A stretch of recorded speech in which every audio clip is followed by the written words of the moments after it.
स्वामी को देह सुख मिलुनी सीधा थाना रे पहुंचिले पत्नी।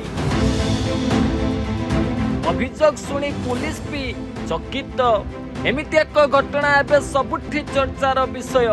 हाँ दर्शक बंधु, साधारणतः थाना को लोके चोरी माड़मारी किंबा पारिवारिक कलहर अभियोग नहीं जाती, किंतु एथर घटना किछि अलगा। जड़े महिला थाना रे पहुंची पुलिस को कहले मो स्वामी मते समय देउना, दाम्पत्य जीवन ठीक भाव चलु नहीं। कह जाउछि प्रथमे पुलिस कर्मचारी माने भाबिथिले या साधारण पारिवारिक विवाद, किंतु संपूर्ण कथा सुनिबा परे सेमाने उभयंकु बसाई आलोचना करी समाधान रो चेष्टा कले। एई घटना पुणी थरे मने पकाई देउछि जे दाम्पत्य जीवन रे परस्पर बुझापड़ा आलोचना और सम्मान अत्यंत जरूरी। छोट समस्या को समय रे कथावार्ता माध्यम रे समाधान करा गले थाना पर्यंत कथा जीवार आवश्यकता पड़िबो नाही।